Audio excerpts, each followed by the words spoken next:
Sains didefinisikan sebagai ilmu yang mempelajari gejala-gejala alam. Gejala-gejala alam dapat terjadi pada benda hidup atau biotik maupun benda tidak hidup atau abiotik. Salah satu bagian dari ilmu sains adalah biologi.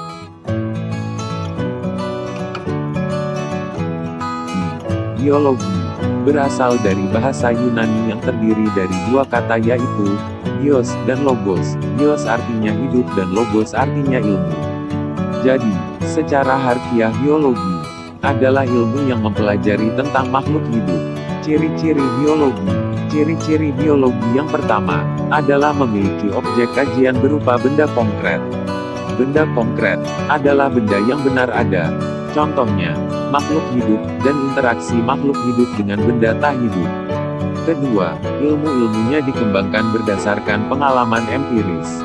Pengalaman empiris adalah pengalaman yang dialami langsung oleh seseorang. Ketiga, menggunakan metode ilmiah. Metode ilmiah adalah langkah-langkah yang urut dan bersifat baku. Langkah-langkahnya, yang pertama, perumusan masalah. Kedua, pengumpulan keterangan. Ketiga, penyusunan hipotesis. Keempat, pengujian hipotesis. Kelima, pengolahan data. Dan terakhir, penarikan kesimpulan. Ciri yang keempat, menggunakan cara berpikir yang logis dan konsisten. Kelima, hasil kajian bersifat objektif, yang artinya hasil kajiannya sesuai dengan keadaan yang sebenarnya tanpa dipengaruhi pendapat atau pandangan pribadi. Terakhir, teori yang dihasilkan bersifat universal. Ruang lingkup biologi meliputi objek biologi dan permasalahannya. Objek biologi mencakup makhluk hidup dan kehidupan pada berbagai tingkat struktur seperti molekul, sel, jaringan, organ, sistem organ, individu, populasi, komunitas, ekosistem, bioma, dan biosfer. Cabang-cabang ilmu biologi. Ada morfologi, yaitu cabang ilmu biologi yang mempelajari tentang bentuk dan struktur luar dari makhluk hidup. Anatomi, yaitu cabang ilmu biologi yang mempelajari tentang struktur dalam makhluk hidup. Fisiologi, yaitu cabang ilmu biologi yang mempelajari tentang proses dan kegiatan yang terjadi di dalam tubuh makhluk hidup. Taksonomi, yaitu cabang ilmu biologi yang mempelajari tentang penggolongan makhluk hidup. Embriologi, yaitu cabang ilmu biologi yang mempelajari tentang perkembangan embrio. Biokimia, yaitu cabang ilmu biologi yang mempelajari proses kimia dalam sistem kehidupan. Bioteknologi adalah cabang ilmu biologi yang mempelajari tentang teknologi yang memanfaatkan organisme. Genetika adalah cabang ilmu biologi yang mempelajari tentang cara pewarisan sifat pada makhluk hidup. Sitologi adalah cabang ilmu biologi yang mempelajari tentang susunan dan fungsi bagian-bagian sel. Histologi adalah cabang ilmu biologi yang mempelajari tentang susunan dan fungsi jaringan tubuh makhluk hidup. Organologi adalah cabang ilmu biologi yang mempelajari tentang organ. Virologi adalah cabang ilmu biologi yang mempelajari tentang virus. Bakteriologi adalah cabang ilmu biologi yang mempelajari tentang bakteri. Parasitologi adalah cabang ilmu biologi yang mempelajari tentang organisme parasit. Mikologi adalah cabang ilmu biologi yang mempelajari tentang fungi atau jamur. Botani adalah cabang ilmu biologi yang mempelajari tentang tumbuhan. Zoologi adalah cabang ilmu biologi yang mempelajari tentang hewan. Ekologi adalah cabang ilmu biologi yang mempelajari tentang hubungan timbal balik makhluk hidup dengan lingkungannya. Evolusi adalah cabang ilmu biologi yang mempelajari tentang perkembangan makhluk hidup dari yang sederhana sampai yang kompleks. Imunologi adalah cabang ilmu biologi yang mempelajari tentang sistem kekebalan tubuh makhluk hidup. Patologi adalah cabang ilmu biologi yang mempelajari tentang penyakit. Objek permasalahan biologi meliputi sel, yaitu unit struktural dan fungsional terkecil dari makhluk hidup. Jaringan adalah sekumpulan sel yang memiliki persamaan struktur dan melakukan fungsi tertentu. Jaringan dapat ditemukan pada organisme yang multiseluler. Organ adalah sekumpulan jaringan yang bekerja sama untuk melakukan fungsi tertentu.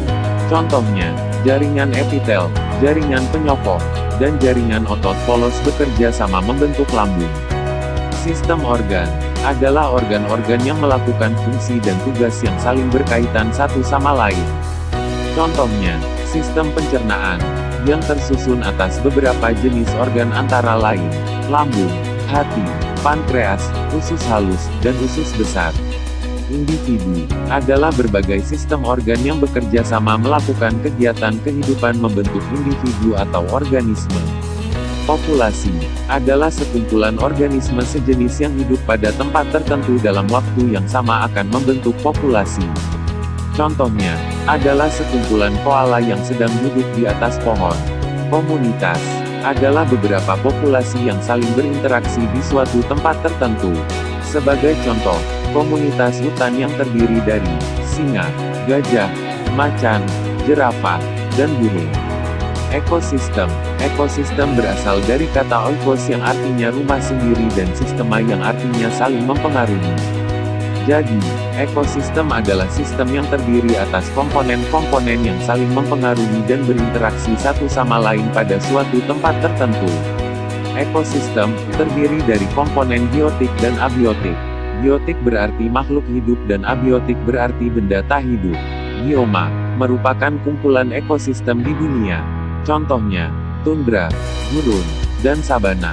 Biosfer merupakan tingkatan organisasi kehidupan yang paling kompleks, yang meliputi seluruh lapisan kulit bumi, air dan atmosfer tempat kehidupan berlangsung. Manfaat biologi ada 4 bidang, yaitu bidang pertanian, bidang peternakan, bidang kedokteran, dan bidang industri. Bidang pertanian. Beberapa contoh pemanfaatan biologi di bidang pertanian adalah adanya ilmu genetika yang telah berhasil diciptakan buah-buahan tanpa biji. Selain itu, adanya teknik kultur jaringan. Bibit tanaman dapat dibuat dalam jumlah banyak, dan dalam waktu yang singkat. Bidang peternakan. Manfaat biologi dalam bidang peternakan seperti yang bisa kita lihat pada gambar yang merupakan kegiatan kawin suntik pada sapi. Kawin suntik dikembangkan berdasarkan teknik fertilisasi in vitro untuk memperoleh spesies unggul. Bidang kedokteran, adanya virologi telah menyumbang pengetahuannya dalam menemukan vaksin. Selain itu, di bidang kedokteran telah diterapkan teknik bayi tabung dan transplantasi organ. Bidang industri, adanya ilmu bioteknologi dapat digunakan sebagai bahan makanan. Contohnya, tempe, tape, dan oncom. Question 1. Cabang ilmu biologi yang mempelajari tentang jamur disebut dengan.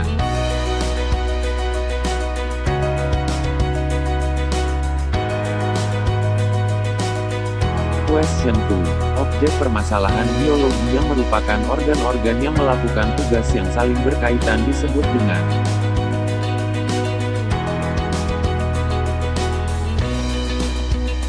Question 3. Munculnya buah tanpa biji merupakan manfaat biologi dalam bidang.